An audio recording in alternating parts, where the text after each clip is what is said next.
हर हर महादेव दोस्तों, श्री शिवाय नमस्तुभ्यम। जय माता दी। आप सभी का मेरे YouTube चैनल शिव पार्वती पे दिल से स्वागत है। दोस्तों, हमारे पूज्य गुरुदेव पंडित प्रदीप जी मिश्रा के मुखारविंद से ऑनलाइन शिव महापुराण की कथा चल रही है, जिसका आज प्रथम दिवस था। ये कथा 24 सितंबर से 28 सितंबर तक होगी कुबरेश्वर धाम पर। आज की कथा की पूरी जानकारी मैं इस वीडियो के माध्यम से बताऊंगी। अगर आपने आज की कथा नहीं देखी तो कोई बात नहीं, इस वीडियो के माध्यम से पूरा आनंद ले सकते हैं।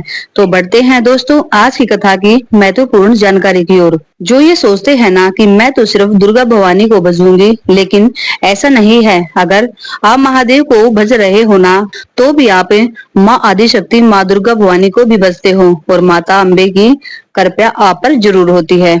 आज की अगली जानकारी, जिसके घर में शिवलिंग नहीं होता उसके घर का जल भी नहीं पीना चाहिए, और यदि मुख से भगवान का नाम नहीं होता तो उसका मनुष्य की देह पाना बेकार होता है। जितना हो सके भगवत भजन करो। आज की अगली जानकारी, यदि आप 5 मिनट 10 मिनट या फिर 1 मिनट भी शिव महापुराण की कथा सुन रहे हो ना, तो एक बात अवश्य ध्यान रखना, वो आपका कल्याण जरूर करता है। और जब आपके प्राण निकलते हैं तब हमारा किया गया मंत्र जाप शिव महापुराण की कथा काम जरूर आती है और हमें मुक्ति मिल जाती है। अगर उसने श्री शिवानुस्तुभम कहने वाले के केवल मुख का दर्शन भी किया है ना, तो भी उसको मुक्ति मिल सकती है। आज की अगली जानकारी, अगर किसी ने भागवत कथा भी नहीं सुनी होगी ना, केवल ऊपर वाले भागवत नाम को भी पढ़ लेना, तो भी कृष्ण राधा की कृपा उस पर ऐसे ही हो जाती है। आज की अगली जानकारी, भगवान कभी ये नहीं देखता कि तुम हिंदू हो, मुस्लिम हो, सिख हो या फिर ईसाई हो या शूद्र हो। भगवान सिर्फ एक चीज देखते हैं और वो है आपने भगवत भजन किया है या नहीं, दान पुण्य कितना किया है, भूखे को कुछ खिलाया है या नहीं, प्यासे को पानी पिलाया है या नहीं।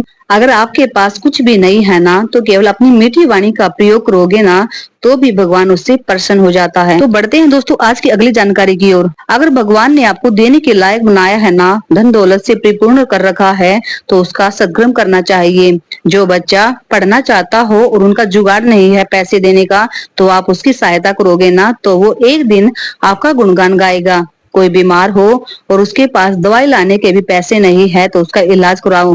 ये सबसे बड़ी सेवा होगी और आपका धन किसी अच्छी जगह काम आएगा। तो बढ़ते हैं दोस्तों आज की कथा की पहले पत्र की ओर। मेरा नाम वेदराम यादव, ग्राम कुंभेटी, कुंडी, चेन्नई, तमिलनाडु से। मेरी पत्नी की तबीयत बहुत खराब रहती थी। तब किसी से सुना था कि कुबरेश्वर धाम जाओ और वहां से रुद्राक्ष लेकर आओ। गुरुजी, तब हमने रुद्राक्ष लिया कुबरेश्वर धाम से।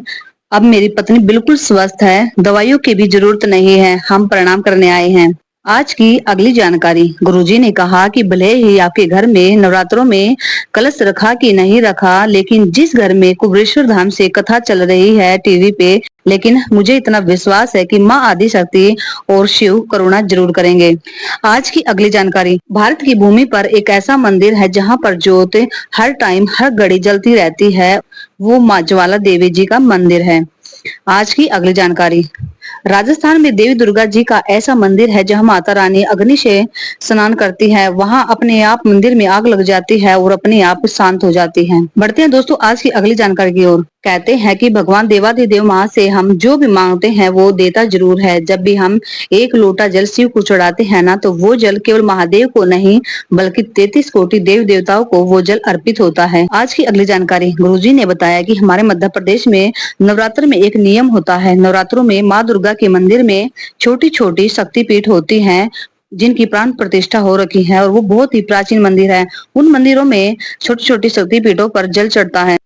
आज की कथा का पत्र, मैं नागपुर से सत्ता संजय सिंह। मैं एक लोटे जल का क्या गुणगान करूं गुरुदेव। 7 अक्टूबर 2023 को मेरा 12 साल का लड़का कहीं चला गया था। ढूंढ ढूंढ कर थक गए थे गुरुदेव। तब मेरी दीदी ने कहा कि तुम कुबरेश्वर धाम सीहोर जाओ, वहां जल चढ़ाकर प्रार्थना करो। तब हम सीहोर आए गुरुदेव। तब बाबा से प्रार्थना की, मेरा बेटा मिल जाए बाबा, सुना है तेरे दर से कोई खाली नहीं जाता। हमने कंकर शंकर की पूजन की, एकांत में बैठकर श्री शिवाय नमस्तुभ्यम का जाप किया। तो बाबा की ऐसी कृपा हुई गुरुदेव कि 3 महीने भी नहीं लगे और 6 अप्रैल 2024 को मेरा बेटा मिल गया। हम बाबा को प्रणाम करने आए हैं। बढ़ते हैं दोस्तों आज की कथा के अगले पत्र की ओर। मेरा नाम ज्योति, पति आशीष, मैं 12 राजस्थान भावगंड की निवासी हूँ गुरुदेव।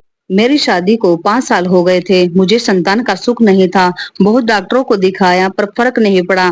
फिर किसी ने कहा कि प्रदीप मिश्रा की कथा आती है आस्था टीवी पर, तुम वो सुनो और वो जैसा उपाय बताए उसको करना। तब हमने सफेद आंकड़े की जड़ का उपाय किया और बाबा से प्रार्थना की कि बाबा मेरी भी झोली भर दो, आप सबकी झोली भरते हो। गुरुदेव ऐसी कृपा हुई गुरुदेव कि मुझे 9/8/2024 को एक साथ 2 संतान की प्राप्ति हुई और दोनों ही पुत्र हैं। मैं बाबा को प्रणाम करने आई हूँ। बढ़ते हैं दोस्तों आज की अगली जानकारी की ओर। शिव महापुराण की विदेश्वर संहिता में लिखा है, आप सभी इसको ध्यान से सुनना। जिन महात्माओं के मन में शिव नाम के प्रति बड़ी भारी शक्ति है, ऐसे लोगों की सहसा और सर्वथा मुक्ति होती है। हे मुनीश्वर, जिसने अनेक जन्मों तक तपस्या की है, उसी की शिव नाम के प्रति भक्ति होती है, जो समस्त पापों का नाश करने वाली होती है। दोस्तों शंकर की भक्ति ऐसे ही नहीं मिली हमको, ना जाने कितने जीवन मिले होंगे। हम शिव पे जो एक लोटा जल चढ़ा रहे हैं, शिव की भक्ति में लगे हुए हैं। शिव ने जिसको पकड़ लिया उसको कभी नहीं छोड़ते। याद रखना, शिव की मर्जी के बिना तो शिव मंदिर में जाना भी मुश्किल है, उसकी आराधना भी मुश्किल है। हर हर महादेव। श्री शिवाय नमस्ते। जय माता दी।